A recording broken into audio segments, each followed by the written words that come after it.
నమస్తే, welcome to Telugu రాజ్యం. ప్రస్తుతం మనతో పాటు ఉన్నారు ఆంధ్రప్రదేశ్ కమ్మ కార్పొరేషన్ డైరెక్టర్ అరసుమల్లి శ్రీనివాసరావు గారు. సార్ నమస్తే. నమస్కారం అండి. ముఖ్యంగా ఏపీ విషయానికి వస్తే, ఏపీలో ఎక్కడికక్కడ విచ్చలవిడిగా నారావారి బ్రాండ్ అమ్ముతున్నారు, కల్తీ మద్యం, అదేవిధంగా అక్రమ మద్యం తయారు చేస్తున్నారు అన్నట్టు కూడా వైసీపీ నాయకులు పదే పదే ఆరోపిస్తున్నారు. ఏం చెప్తారండి? నిజంగా కల్తీ మద్యం కూటమి హయాంలో జరుగుతుందా అంటే ఏం చెప్తారు? అలా అన్నది ఎవరండి?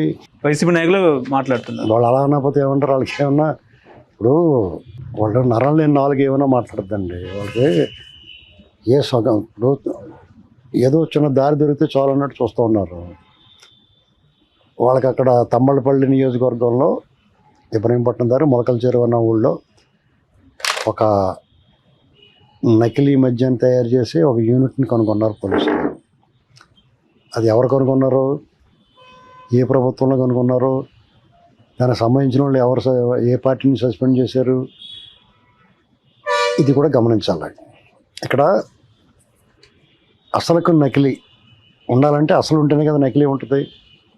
ఆంధ్రప్రదేశ్ ప్రభుత్వం అసలైన మద్యం అమ్ముతుంది కాబట్టి దీన్ని నకిలీ అన్నారు. అదే ఇదివరకు అసలు ఒక్కటి కూడా నమోదు అవ్వలేదు ఈ నకిలీ మద్యం కేసులు కదా.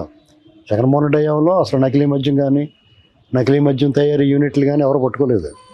కారణం ఏంటంటే ప్రభుత్వం నకిలీ మద్యం నాసిరకం మద్యాన్ని అమ్మింది కాబట్టి దానికి మళ్ళీ ఇంకోటి తీసుకొస్తా వేస్ట్. వాళ్ళకి డైరెక్ట్గా ప్రభుత్వమే విషం అమ్మేసింది కదా. అంచేత సహజంగానే వాళ్ళు అలాగంటారు. జయచంద్రారెడ్డి, తెలుగుదేశం పార్టీ లేకపోతే కూటమి ప్రభుత్వం, కూటమి పార్టీలు టిక్కెట్ల కేటాయింపులు చేసిన అతిపెద్ద పొరపాటు జయచంద్రారెడ్డి. ఆ రోజే మాట్లాడడం అందరూ ఉన్నాయి. మరి పార్టీ అధిష్టానాలు మరి ఏ రకంగా వాళ్ళని నమ్మారో, వాళ్ళకి ఎవరు సిఫారసు చేశారో తెలియదు.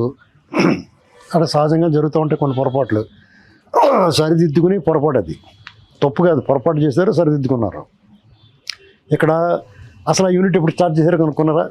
కాబట్టి అతను ద్వారకానాథ్ రెడ్డి పెదిరెడ్డికి అని వాళ్ళు ఏం చెప్తున్నది కాదు. ఆ నియోజకవర్గంలో కార్యకర్తలు చాలామంది గొగ్గులు పెట్టేశారు. వాళ్ళ ఏ కారణం చేత ఏం జరిగిందో ఇవాళకి మిస్టరీ. అతనికి ఆ టికెట్ లభించింది అక్కడ. అప్పటి వరకు ఇన్ఛార్జిగా ఇంకొక ఆయన ఉండేవాడు, శంకర్ యాదవ్ అని. ఆయన మీద కొంతమంది ఎలిగేషన్స్. ఇప్పుడు ఎవరో 5-6 లిస్టు చెప్తున్నారు ఎవరన్నా రావచ్చని. వాళ్ళ మీద కూడా ఆరోపణలు ఉన్నాయి. అంటే పార్టీ సరిగ్గా పనిచేయలేదనో, లేకపోతే వాళ్ళ కొమ్మక్కని వీళ్ళ కొమ్మక్క, ఈ రకమైన కన్ఫ్యూజ్ ఒకటి ఏర్పడింది అప్పుడు. ముఖ్యంగా తంబళ్ళపల్లి, పొంగనూరు ఈ 2 నియోజకవర్గాల్లో తెలుగుదేశం పార్టీ ఓడిపోవడానికి కారణం వ్యూహాత్మకంగా పార్టీ సరైన చర్యలు తీసుకోకపోవడం అనేటువంటిది నేను నమ్ముతాను. అంటే ఉన్నదన్నట్టు మాట్లాడుకుంటే. ఎందుకంటే చంద్రబాబు నాయుడు గారు పొంగనూరు పర్యటన అప్పట్లో ప్రాజెక్టులో సందర్శనకు వెళ్ళినప్పుడు అంగళ్ళ దగ్గర ఈ పొంగనూరులోను తంబళ్ళపల్లి అక్కడ చాలా పెద్ద గొడవలు జరిగినాయి.